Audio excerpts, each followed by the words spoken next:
Et cette nuit, il y a eu également des frappes, il faut le souligner, des frappes qui ont touché un gazoduc dans cette zone qui concerne donc la deuxième ville du pays, Kharkiv, à l'est donc de Kiev. Magali, stratégique. Là aussi, c'est important tout de même.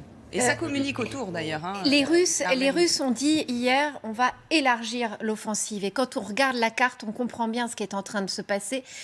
Kiev a été relativement épargné cette nuit, ça ne va pas durer. Et on voit que sur le front Est, il y a donc cette percée à Kharkiv qui est bombardée depuis le début, mais qui a été très fortement touchée cette nuit. Et puis, ce qui est intéressant, c'est aussi ce front Sud, avec cette annonce ce matin que Kherson et Berdyansk, vous voyez, l'un au bord de la mer d'Azov, l'autre la mer Noire, sont maintenant encerclés par les troupes russes. Et ça, c'est très important parce que l'objectif stratégique de Poutine, c'est d'arriver à relier les séparatistes qui sont dans le Donbass, donc en jaune sur la carte, avec ces troupes qui remontent de Crimée, dont il a pris possession en 2014. Tout ça pour, à terme, arriver à conquérir toute cette bande côtière qui relie Odessa à Mariupol, autre ville très stratégique. Voilà l'un des buts de guerre. Et puis vous voyez ce fleuve, le Dniepr, qui relie Kiev à Kherson, justement, et Odessa. Eh bien, ce fleuve, il est capital parce qu'en fait, c'est la frontière naturelle de deux Ukraines. L'Ukraine de l'Est, plutôt pro-russe, enfin davantage en tous les cas, et l'Ukraine pro-occidentale à l'ouest. C'est ça, finalement, probablement l'objectif à terme.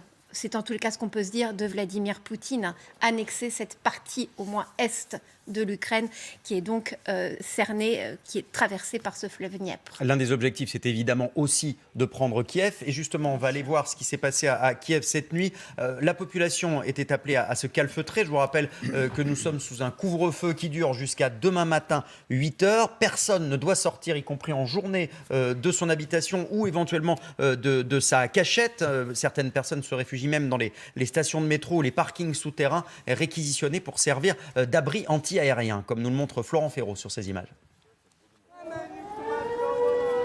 À chaque sirène d'alarme, les mêmes réflexes. Ces habitants de Kiev tentent de fuir et s'abriter. Dans les parkings souterrains et le métro, beaucoup ont trouvé refuge, laissant parfois derrière eux leur habitation. Ici, la solidarité s'organise. Heureusement, il y a une atmosphère sereine ici dans l'abri. Les gens présents sont très chaleureux, nous sommes proches les uns des autres. Il y a une entraide, une solidarité. Eh bien, je crois que tout est maintenant sous contrôle. Enfin, presque sous contrôle. Tout devrait bien se passer. Notre armée, nos troupes vont résoudre le problème. À quelques kilomètres de là, à l'extérieur de Kiev, des tirs de roquettes retentissent, illuminant le ciel au-dessus d'une ville fantôme sous couvre-feu, mais toujours sous contrôle ukrainien. La situation dans la capitale est compliquée et tendue. L'ennemi n'a pas pénétré dans la ville, mais des groupes de sabotage opèrent à Kiev. L'armée et les forces de l'ordre détectent et neutralisent les saboteurs. À 30 km de là, à Vasilkiv, des frappes touchent un dépôt pétrolier, provoquant un immense incendie. Dans le même temps, après de longs jours d'attente, tard dans la nuit, ses habitants ont pu prendre le train pour partir de Kiev, direction l'ouest du pays. C'est pas ta faute, hein. Et effectivement, il n'y a pas qu'à Kiev que la situation est compliquée. Également à Mariupol, on en parlait il y a quelques instants avec vous, Magali Barthès. Alors on va revoir la carte pour vraiment situer où est située la ville de Mariupol. Les combats s'intensifient. C'est une ville stratégique de la mer d'Azov. Plusieurs civils seraient morts, notamment 6 ressortissants grecs dans le bombardement d'un village tout proche, le village de Sartana. Sous une pluie d'obus, les habitants commencent à craquer. Regardez ce reportage signé Clémence Barbier.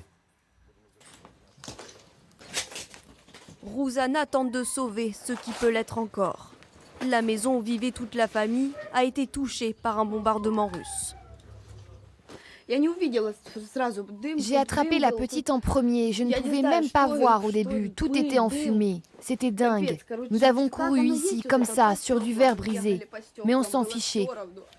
Voici le sang de maman. Sa mère, grièvement blessée, a été hospitalisée. La famille n'a plus le choix, elle doit abandonner la maison. Désormais, Rouzana, son mari et ses enfants sont hébergés par un oncle. Ils vivent à 15 dans le même appartement. Et si quelque chose se passe cette nuit, où allons-nous aller ? Honnêtement, je me fiche de savoir qui gagne et qui ne gagne pas. La seule chose importante est que nos enfants puissent grandir en souriant et sans pleurer. Mariupol est un objectif stratégique pour la Russie. Cette région concentre des forces militaires d'envergure.